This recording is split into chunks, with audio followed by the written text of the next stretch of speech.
Magandang hapon mga ka-Techie DIY. Welcome ulit sa ating YouTube channel, Rough Techie DIY Agritronics. Ngayong hapon, mag-assemble ako ng power bank na para sa cellphone. Pero bago yan, shout out muna sa aking mga classmates sa Eco Family. Classmates, thank you sa inyong suporta. Lalong-lalo na sa aking classmate na si Sinlin, si Mate Jen. Mate, thank you sa pag-support nyo sa aking channel. So ngayong hapon, papakita ko sa inyo kung paano mag-assemble ng power bank para sa cellphone. So panoorin nyo ang video na ito. Ito yung mga materials na kailangan sa pagbuo ng power bank para sa cellphone. Gagamit tayo ng lithium-ion na battery na ang size ay 18650, and then ang capacity nito is 2000 mAh, 3.7 volts. Ito yung gagamitin nating battery, and then ito naman yung casing. Yan. Ito. 8 slot ito. 2, 4, 6, 8. So yan. Ang gagawin lang dito is lalagay lang itong mga lithium ion dito sa casing na ito. So ganyan. Kaso nga lang, gusto ko muna siyang i-test kung tunay na 2000 mAh yung kanyang capacity. Itong mga 18650 na ito. So yung mayan. Gagamit tayo ng liitokala na capacity tester. Ito yung liitokala na capacity tester ng lithium-ion batteries. So ito siya, nagka-capacity test na ito. Unang-una ginagawa niya is charge niya muna lahat ng mga apat na to na batteries. And then sa kanya i-discharge para malaman niya yung capacity ng mga batteries na ito na nakalagay dito. So 4 na slot ito. And then magka-capacity test pa ako ng iba pa. So yan, nakakabit ito sa ating 12 volts na power supply na CPU power supply, pero kinonvert natin into power supply.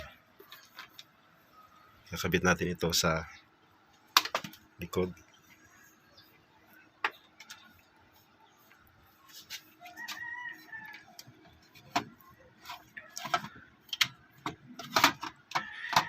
Yan, null kasi walang laman. Lalagyan na natin. Positive dito sa taas, then negative sa ibaba.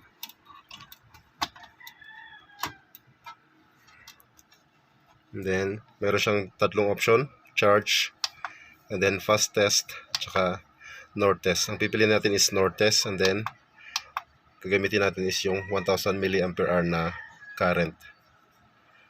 Yan yung pag-capacity test ng lithium-ion na battery.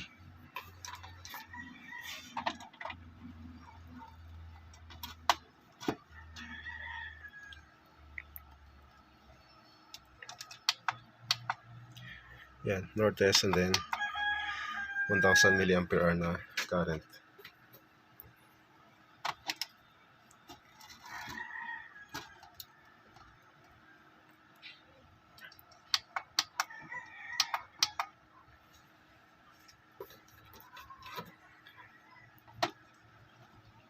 At hindi nyo na kailangan i-capacity test itong mga to kung wala kayong capacity tester na mga liitokala. Medyo may kamahalin din kasi itong mga capacity tester na ito. Pwede nyo lang irekta doon sa power bank casing. Kasi nga nakaparallel lang naman sila. So mag-share na sila ng capacity. Since ito is order sa akin, so kailangan kong i-test muna yung kanilang capacity. Kasi ayaw ko naman na magbigay ng power bank na hindi tested yung kanyang lithium-ion na batteries. So yan, tinitest muna natin para makasiguro na tama yung nakalagay dito sa battery na 2000 mAh. So pwede rin ilagay muna itong mga to bago siya isaksak para minsanan yung pag-select natin ng option.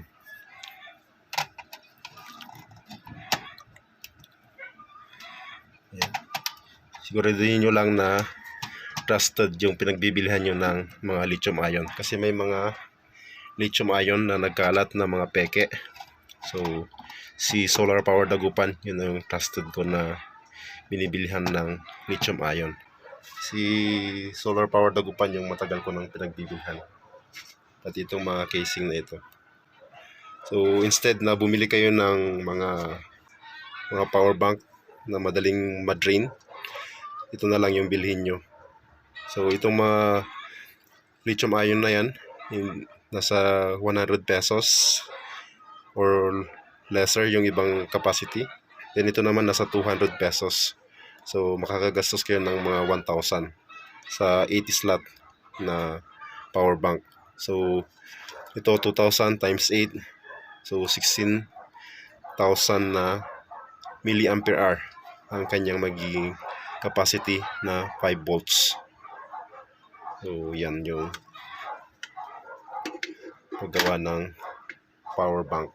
Ito, yung ating power bank na matagal na nating gamit. So, may tatak Solar Power Philippines.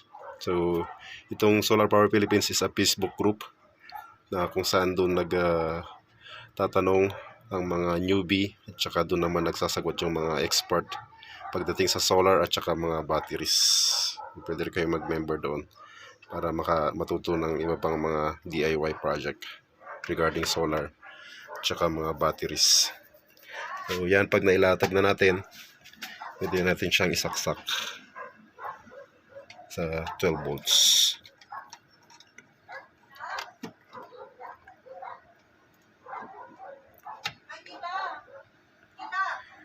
Yan, para minsanan yung press ng option. Kasi iniisa-isa natin doon kanina sa kabila. Pero ito minsanan na. So yan, pare-pareho na yan na north test at saka current is 1,000 milliampere hour. So ititest muna natin bago natin assemblein, saka natin ibigay doon sa nag-order. Sa mga kakilala lang ako nagbebenta ng mga ganito, nag-assemble, pero hindi ako nagbebenta sa pangmaramihan. So balikan natin mamaya pagka na fully north test na sila. So ngayon nagcha-charge na siya ngayon. Tapos na niyang i-charge and then i-discharge para makuha yung capacity niya ng mga batteries. And then ngayon naman china-charge na niya para ma-attain yung 4.2 na voltage. So nagbi-blink para yung end. So yan, hindi pa siya tapos na i-charge. So although nakuha na niya yung capacity ng mga batteries na yan, susulat na natin yung mga nakuha na capacity. So 2,000 dapat yung milliampere hour na lalabas, pero mukhang hindi maganda yung klase nitong battery na to. 901. Number 3 naman 1, hindi pa siya tapos. Ito 1902, 1902, and then 18, mas mababa, 1843, 1836, and then ito naman 1836, so mababa, 1890. So pagka nag-stop na itong end na ito, pag na fully charge na siya, saka ko natatanggalin at ilalagay doon sa power bank case. 1834,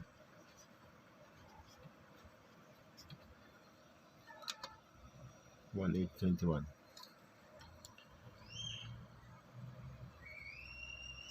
1821. So yun yung gamit itong liitokala na ito para malaman natin kung tunay ba yung sinasabi ng seller na capacity ng battery.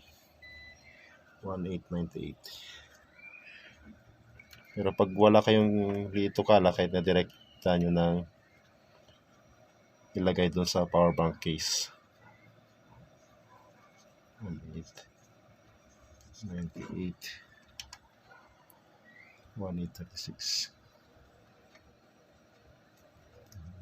836.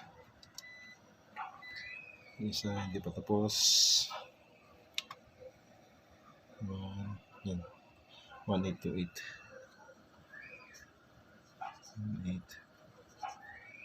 1828. Ayan. Medyo matagal ang pag capacity test kasi nga i-fully charge niya muna yung mga batteries and then i-discharge niya para masukat niya yung capacity, and then after niya masukat i-fully charge niya ulit into 4.2 volts. Ayan. Kaya it takes mga 8 hours na mag-process ng lithium-ion na 18650 na battery. Depende dun sa capacity ng battery. Longer yung hour ng pag-process pagka higher capacity. Yan. Mamaya i-assemble ko na pagka na fully charged na sila. And then i-test natin kung mag-charge ba siya or hindi sa ating cellphone. Tsaka testingin din natin sa ilaw. Ayan, may mga tapos na nag-charge. Ito, tapos na. Nag-stop yung end. 2, 3, ongoing pa lang. 4, ongoing din. Ito, tapos na. 2, tapos na. 3, tapos na. 4, tapos na rin. 1, tapos na. 2, ongoing. And then 3, tapos na. 4, tapos na. So, tatanggalin ko na yung mga tapos na, and then lalagay ko na siya doon sa power bank casing. Ito yung mga tapos na capacity test using liitokala. So, make sure na nagkakapareho yung alignment nila. Positive dito, and then negative doon. Kasi nga, malakas itong sunog pagka short circuit sila. Pag nabaliktad yung positive at saka negative. Ilalagay na natin sa casing, pero lalagyan mo natin ng double-sided tape para nakasecure yung mga batteries dito sa case.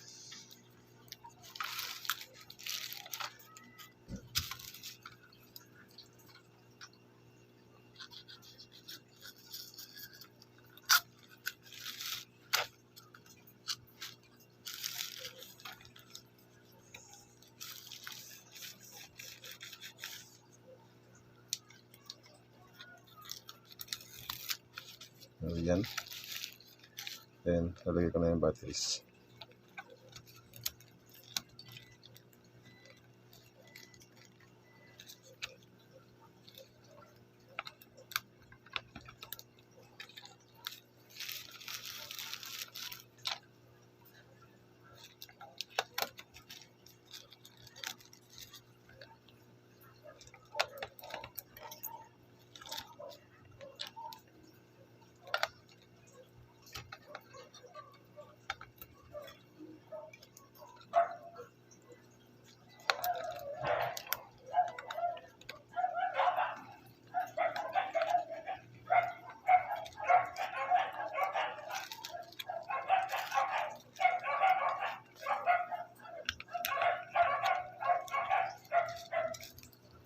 Test natin. 96%. Dapat 100 dyan.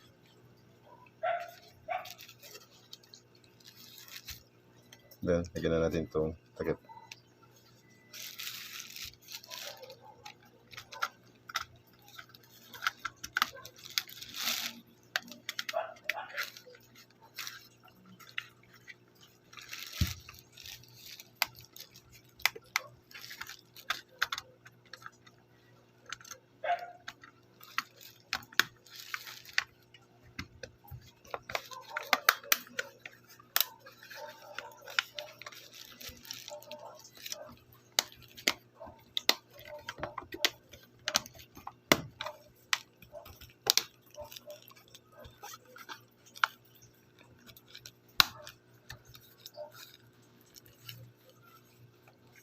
Yan. Tapos na yung ating power bank. Tetest na natin kung mag-charge.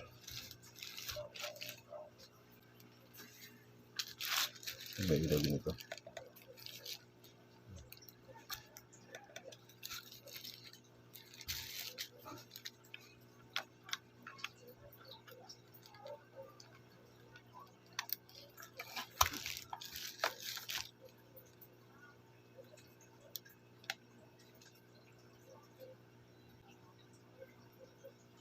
So, yan, charging.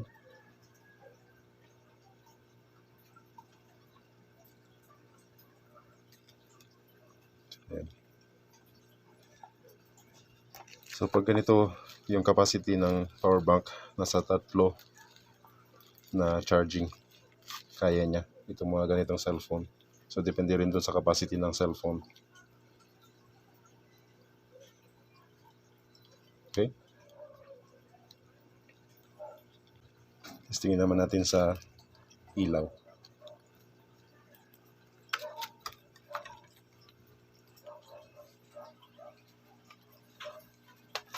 Ito. Ring light.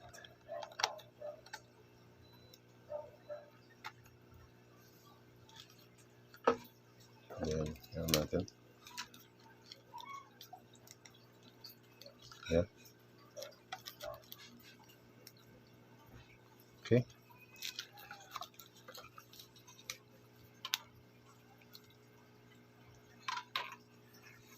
So, yan yung ating video ngayong gabi. Maraming salamat sa inyong panonood and God bless.